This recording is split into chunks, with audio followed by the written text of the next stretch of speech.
안녕하세요. 크립토노마드입니다. 예상하고 기대했던 것처럼 미국의 기준금리는 동결됐지만 시장은 혼돈 양상을 확인해주고 있습니다. 증시는 살짝 쫄았고 비트코인은 완전히 얼음땡인 상황입니다. 기대했고 예상했던 것처럼 이번 달 미국의 기준금리는 동결됐습니다. 시장의 예상처럼 매파적 동결이 단행됐지만 금리 동결 결정 이후에 쏟아졌던 매파적 멘트의 수위가 꽤 높은 수준이었습니다. 올해 최소 2번 정도의 금리 인상을 예고했고 연준 목표치 2%를 강조했으며 동시에 올해 금리 인하 가능성 없다라는 점도 함께 밝혔습니다. 기대할 수 있는 매파적인 멘트들 모두 쏟아지면서 뉴욕 증시는 혼조세를 보이면서 장을 마쳤습니다. 이렇게 이번 연준의 금리 동결 결정은 이번 금리 인상 사이클의 마침표가 아니라 쉼표라는 게 또 선명하게 확인이 됐는데 그렇다고 아주 안 좋은 상황만 있었던 건 아닙니다. 연준의 경제 전망 요약 자료를 보면 올해 말 물가 상승률 전망치는 직전의 3월보다 조금 낮아졌고 실질 GDP 증가율 전망치는 조금 상향됐습니다. 인플레이션은 조금 더 완화되고 경제는 조금 더 성장한다라는 전망을 제시하면서 그나마 이게 시장에는 낙관적으로 해석이 됐습니다. 3대 지수 동반 하락이 아닌 혼조세로 마감으로 마무리가 된 그 배경이라고 할 수가 있습니다. 증시가 흔들리는 모습을 보이는 가운데 비트코인은 주저앉는 모습을 확인했습니다. 그나마 간당간당 25,000달러 지지를 받아주려는 듯한 모습은 다행이라면 다행인 부분입니다.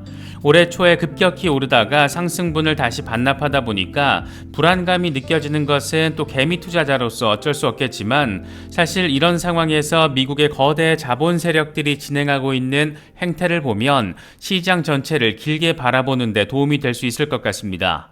레거시 금융기관들, 이 세력급 자본들의 비트코인 매집 상황, 이 상상이었던 게 확인이 됐는데 하나씩 짚어보도록 하겠습니다. 리플과 관련해서는 힘먼 이메일 공개라는 꽤 큰 이벤트가 지나갔지만 XRP 홀더들의 기대를 온전히 채우지 못하면서 시세가 빠지는 모습을 확인했습니다. 이런 상황에서 리플랩스는 약식재판 판결을 연기해달라는 요청을 법원에 해버렸는데 이게 또 생각할 거리들을 많이 안기고 있습니다. 특히 공정한 고지 이슈와 관련이 있다 보니까 이거 여차하면 리플 소속 기각되는 거 아닌가 그런 기대감도 제시되고 있는 그런 상황입니다.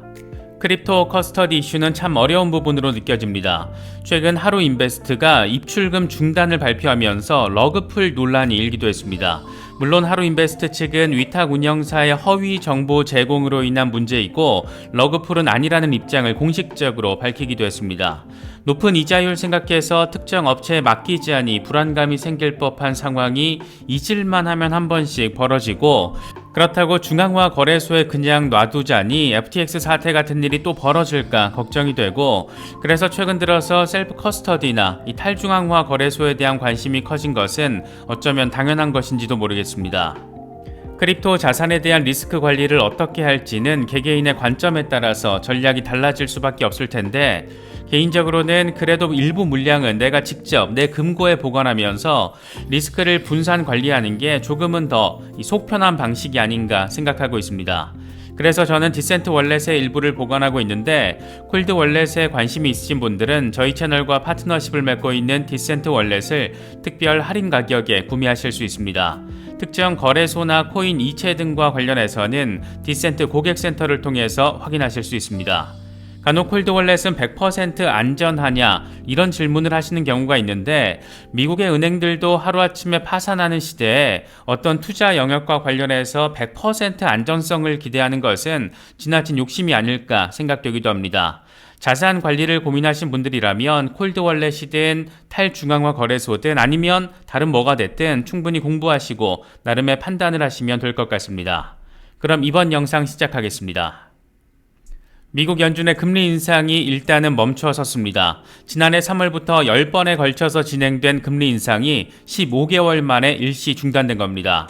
1980년대 이후 가장 빠른 속도로 금리를 올렸던 게 지난 1년 3개월의 시간이었습니다. 물론 예상대로 아예 멈춘 건 아니고 잠깐 멈춘 건데 이럴 거면 그냥 차라리 올리지 그랬냐 그런 생각이 들 정도로 강한 매파적 동결의 의미를 확인했습니다. 매파적 동결과 관련한 포인트 지점은 크게 세 가지 정도입니다. 먼저 연준의 목표치 2% 부분입니다. 이번 금리 동결과 관련해서 연준은 성명서를 통해서 목표 금리를 일정하게 유지하면서 추가적인 평가가 가능할 것이다. 연준은 인플레이션을 2% 목표로 되돌리기 위해서 강력하게 노력하고 있다. 이런 점을 분명히 했습니다. 또 하나는 연내 2번 정도 추가 금리 인상 가능성입니다. 이건 FOMC 위원들의 금리 인상 전망을 보여주는 점도표를 통해서 확인이 됐는데 적어도 0.25%를 넘는 금리 인상이 이루어질 것이라는 점이 확인이 된 겁니다. 점도표상 올해 연말 금리 예상치 중간값은 5.6%로 제시가 됐는데 이건 지난 3월의 전망치였던 5.1%를 넘어서는 수치이고 이게 맞춰지려면 올해 2번 정도의 금리 인상이 이루어져야 한다. 그 가능성을 내포하고 있다라고 해석할 수 있습니다. 세 번째 포인트는 두 번째 포인트를 뒤집어서 한 번 더 강조한 것으로도 바라볼 수가 있는데 올해 안에 금리 인하 가능성 없다라는 부분 역시 강조가 됐습니다. 이와 관련해서 제롬 파월 의장은 올해 안에 금리를 인하하는 것은 부적절하다. 올해 안에 금리를 내린다라고 한 적 없다. 이런 점을 강조하면서 물가 안정을 최우선 순위에 둘 거라는 점을 다시금 분명히 했습니다. 시장이 바라는 부분, 어쩌면 연말 전에 금리 인하가 이루어질 수 있는 부분에 대해서 시원하게 찬물을 끼얹어 버린 겁니다. 이런 연준의 발표 이후에 증시는 급격히 요동치는 모습을 보였는데 그래도 증시가 동반 하락으로 마감되지 않고 혼조세의 상황을 보인 것은 나름 긍정적인 부분들도 확인됐기 때문입니다. 연준의 경제 전망 요약서를 보면 올해 말 물가 상승률 전망치는 3.2%로 나타났는데 이건 3월의 3.3%보다 낮게 제시가 된 겁니다. 동시에 올해 실질 GDP 증가율 전망치는 1%로 직전의 0.4%보다 상향 조정됐습니다. 올해 실업률 전망치 역시 직전 4.5%에서 4.1%로 낮아졌습니다. 연준이 바라보기에 올해 연말쯤 되면 인플레이션은 조금 더 둔화되고 경제 상황은 조금 더 나아질 것이다. 이런 점이 확인이 된 겁니다. 다시 말해서 인플레이션과의 싸움에 더 낙관적인 스탠스가 확인이 된 것이고 이게 그나마 증시 하방 압력을 완화시킨 요인이라고 바라볼 수가 있습니다. 이번 연준 FOMC 회의 이후에 로이터가 재미있는 기사 하나를 올렸는데 제롬 파월 의장이 비극적 사건을 대하는 인간의 감정 흐름에 따라서 인플레이션에 대응했다라는 게 핵심입니다. 핵심적인 키워드는 이렇습니다. 인플레이션에 대해서 이 양반이 부인과 분노, 협상, 절망, 죄책감, 재건 이런 흐름으로 대응을 하면서 사람들이 비극적이거나 불행한 사건에 대응하는 방식을 설명할 때 사용되는 시간의 흐름과 일치한다라는 점을 지적했습니다. 먼저 1단계 부인. 파월 의장은 2021년 3월 17일 인플레이션이 일회성이다 이렇게 인플레이션을 부인했고 2단계 분노 2021년 7월 28일 회견에서 인플레이션을 일시적으로 표현하며 성가신 무언가로 느껴진 것이라고 로이터는 설명을 했습니다. 3단계 협상, 판단이 틀렸을 때를 대비해서 협상을 한다라는 건데 이건 2021년 8월 잭슨홀 미팅에서 일시적 요인으로 인플레이션이 사라질 것이라고 당연시해서는 안 된다라는 것을 역사를 통해서 배웠다. 이 멘트를 근거로 제시했습니다. 4단계는 지속적 인플레이션을 확인한 뒤 절망. 이건 2021년 9월 22일 회견에서 물가 상승 압력이 커지고 있다. 병목 현상이 예상보다 더 크게 오래 지속되면서 인플레이션 전망치가 상향 조정되고 있다. 이렇게 말한 부분과 연결지어서 해석이 됐습니다. 5단계는 수용. 기준금리를 올린 뒤에 오히려 인플레이션은 가속화됐고 이때 자이언트 스텝 인상으로 파월 의장이 대응을 했다라는 겁니다. 6단계는 죄책감. 지난해 8월 잭슨홀 미팅에서 금리 인상과 성장 둔화 등으로 인플레이션은 낮아지겠지만 이건 인플레이션을 낮추기 위해서 치러야 하는 불행한 비용이다. 여기서 확인됐다라고 해석했습니다. 마지막 7단계는 재건. 이번 FOMC 직후 회견을 통해서 물가 상승이 둔화되고 있고 실업률은 여전히 낮고 금리 인상이 거의 끝나가고 있다는 점에서 어느 정도 위안을 삼았다라고 로이터는 평가했습니다. 특히 이번 회견에서 파월 의장이 지난 2년 동안 인플레이션 관련 예측은 틀렸다라고 인정까지 한 것을 보면 새로운 판을 까는 재건을 위한 사실상의 인정으로도 바라볼 수가 있을 것 같습니다. 어쨌든 지난 15개월 동안 이어졌던 연준의 금리 때려 올리면서 인플레이션을 잡겠다라는 긴축은 잠시 멈춰섰습니다. 증시는 혼조세로 마감했지만 비트코인 상황은 조금 더 별로입니다. 일단 25,000달러는 간당간당 지지를 받아주고 있지만 주요 지지 라인이 저항 라인으로 전환된 모습을 보이면서 여러모로 아쉬운 흐름이 이어지고 있습니다. 공포 탐욕 지수는 하루 전보다 5포인트 빠진 41을 기록하면서 공포 단계가 이어지고 있습니다. 비트코인 도미넌스는 여전히 49%대 초반에서 자리하고 있는 상황입니다. 현재 비트코인의 흐름과 관련해서 코인텔레그래프의 기고가 라케슈 베드히에는 비트코인 가격은 지난 며칠 동안 26,531달러의 20일 지수 이동 평균과 또 중요한 지지라인인 25,250달러 사이에 갇혀 있는데 이건 황소들이 저점에서 매수를 한다라는 의미이자 동시에 곰 세력이 아직 포기하지 않고 있다라는 것을 의미한다라고 진단했습니다.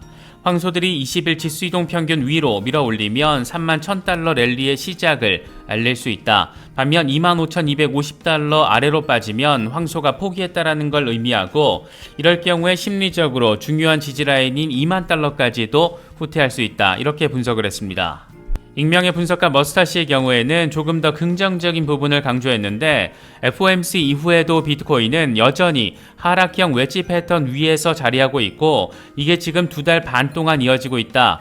동시에 여전히 강세장의 기본 라인이라고 할 수 있는 21주 지수 이동 평균의 지지를 확인해주고 있다. 이런 점을 강조했습니다. 또 다른 분석가 맥스의 경우에는 비트코인의 주간 RSI는 이전 강세장에서 50에서 55 이 범위 안에서 지속적으로 강력한 지지를 받았는데 지금 가격이 이 수준 위에서 유지되고 있다. 곧 강한 반등이 있을까 아니면 이번엔 다를까 이렇게 자문을 하면서 역사가 패턴적으로 반복이 된다라면 이제 반등이 나올 수 있다라는 점을 설명했습니다. 단기적으로는 비트코인 시세가 휘청거리다 보니까 불안감을 느낄 수도 있고 특히 규제 이슈로 정신 나간 상황이 펼쳐지고 있는 미국의 현재 상황을 바라보면 더 답답하게 느껴질 수도 있지만 미국의 레거시 금융 세력 자본의 움직임을 보면 뭔가 일이 벌어지긴 벌어질 것 같다. 그런 생각을 떨치기는 어려울 것 같습니다. 간단히 정리를 하면 미국 시장 어수선하고 정신없지만 이 와중에 블랙록과 뱅크 오브 아메리카, 피델리티는 비트코인에 간접적으로 아주 적극적으로 투자를 하고 있다는 겁니다. 먼저 미국에서 두 번째로 규모가 큰 은행인 뱅크 오브 아메리카, 이 은행 총 자산은 2,330억 달러, 운용 자산은 3조 달러가 넘는 은행. 그런데 이 은행은 올해 1분기에 지구상에서 가장 많은 비트코인을 보유한 상장 기업 마이크로 스트래티지에 대한 노출을 47,800% 증가시킨 것으로 나타났습니다. 비트코인 현물 ETF가 없는 미국에서 비트코인을 직접 매수하지 않고서 비트코인에 노출시킬 수 있는 가장 쉬운 방법, 바로 상장기업 마이크로 스트래티지의 주식을 통해서 간접 투자를 하는 겁니다. 결과적으로 뱅크 오브 아메리카는 마이크로 스트래티지의 지분 2.37%를 가지게 됐습니다.